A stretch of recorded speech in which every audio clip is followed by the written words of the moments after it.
My people left me alone all day, and I was really bummed out. But then I had a glorious thought. The kitchen trash can. Yes, that beautiful metal can of joy filled with all kinds of tasty morsels, including a diaper. So I ate, and it was delicious. Until I remembered. I'm not supposed to eat trash from the trash can. But it was so good, and I get so bored. And it was so good.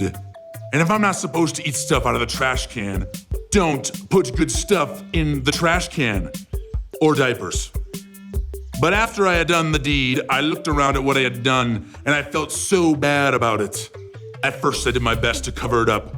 But with no opposable thumbs, it was nearly impossible. Then, I made a plan to distract my people when they came home by being extra playful and cute. Maybe they'd think it was the cat. No. Deep down, I knew that I'd be discovered. So when they walked through the door, I put my tail between my legs, and I showed them my puppy eyes so my people knew.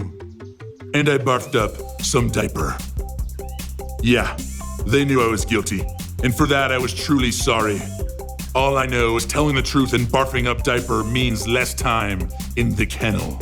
Seems like a good deal to me. We've all been there. If I just say this one little thing, I'll totally get away with this. Or if I just don't say anything, it's not really lying, right? But what almost always happens when we lie is that we lose. And if we want our parents to trust us, we've got to tell the truth. You know, when I was a kid, I was pretty much a rule follower, but I remember once when I told my parents a huge lie. It was a Friday night, and my parents said that I could sleep over at a friend's house. So after the football game, I rode home with my friend in her older sister's brand new red Mustang. Well, when we got to her house, I realized that her parents, they were not gonna be there. They were out of town for the whole weekend. Lie number one, my parents, they would not have approved.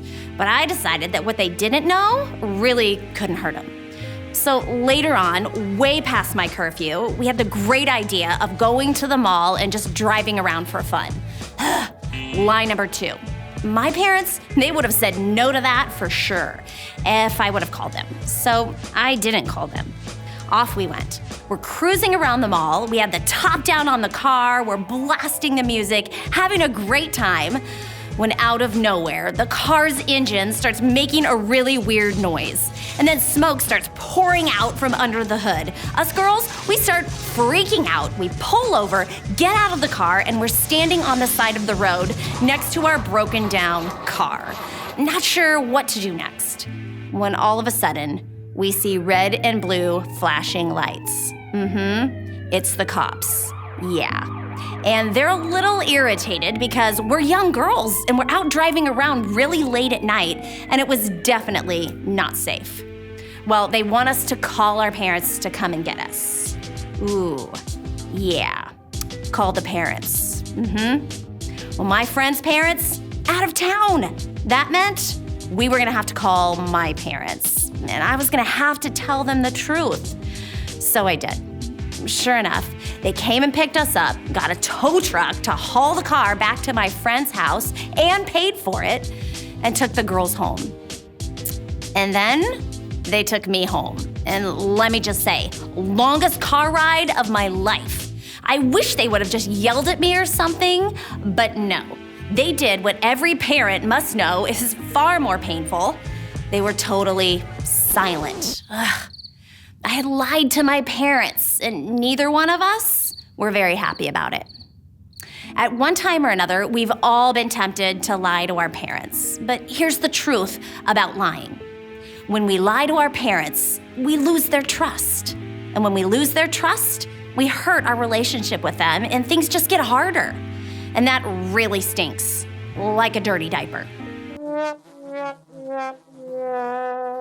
But God's plan has always been for our relationships to be awesome, even with our parents. And when you're in junior high, that may seem nearly impossible. But when we're honest with our parents, we earn their trust, and we're one step closer to an open, connected relationship with them. But you know, I get it. Telling the truth, It isn't always easy. There's times when we really want to get what we want, and we're just one little lie away from getting it. And other times, we want attention, and a few small fibs seems like a small price to pay. Or sometimes we think that lying is the answer to avoiding responsibility for something we know we've done. We're tempted to lie to our parents for all kinds of reasons. But it seems to me that when we lie, we're trying to do one of two things: puff ourselves up so that everyone notices, or hide something so nobody notices. And neither of those things leads to a great relationship with anyone. Lying is a losing game. But here's something that's really cool. God created each one of us in His image. From the very beginning, God made us for open, honest relationships. He wants to have that with us, and He wants us to have that with our parents. God is the Father of life, not lies. And if we find the courage and humility to be honest with our parents, we have the opportunity to have their help and their support and their trust. Because honesty leads to trust. Paul, a follower of Jesus, wrote a letter to the new believers in the city of Colossae. He wanted to remind them who Jesus is and encourage them to live godly lives. He says, "Don't lie to one another. You've gotten rid of your old way of life and its habits. You've started living a new life. Your knowledge of how that life should have the Creator's likeness is being made new." Paul was reminding them that we were made by our Creator for truth. And when we put our lying selves behind us and walk forward in the truth, no matter what the consequences might be, we become more like Jesus, and our relationships win, because honesty leads to trust. But you know what Paul also knew? He knew that as humans, in the heat of the moment, we forget everything we know about being honest, and we just say stuff that's not true, even though we know better. I don't know whether you know about this, but there's this weird phenomenon with dogs. Sometimes they eat their own puke. That's right. They throw up for whatever reason, and then they go back and eat it again. Ow! Yeah, it's disgusting. But as humans, we basically do the same thing. We know that lying is bad, but we return to it and we do it again. Paul is saying lying is no good. Don't do it anymore. Don't go back to it again and again. It's not gonna turn out any better. Instead, have courage and be truthful. It may be difficult in the moment, but it'll pay off in your relationship later. So how can you live honestly and gain your parents' trust? Two things. One, talk to your parents. Yes, I said it. Talk to your parents. I know that's the last thing you want to do, but trust me on this one. Let them know how you're feeling. Let them know what's going on in your life. They are for you, not against you. They want to understand what you're going through, and they want to help, but they can't read your mind. Parents can be a great source of support if you let them in on your world. They may not always see things the way that you see them, but talking is always better than keeping things bottled up. So trust them with the truth about what you're going through and about who you are.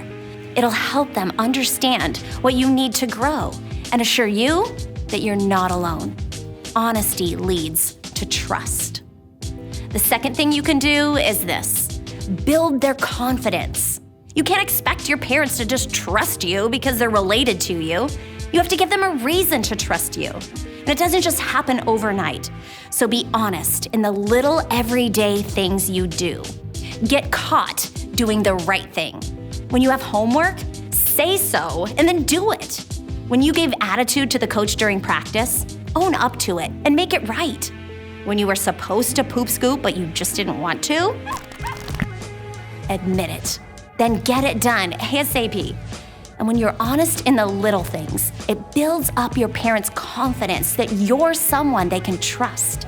Then they'll be more likely to trust you with the bigger things in the future. And believe me, when it's time for you to get a new phone or stay out later with your friends or even drive a car, you're gonna want your parents' trust. So start now.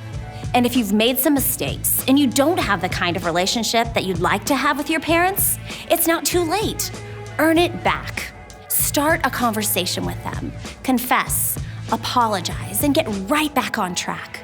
Talk with your parents and find ways to start building their confidence in you right now. Dogs, they make it seem easy, and let's face it, they're so cute, you can't really get mad at them for long. But us, we're not that cute.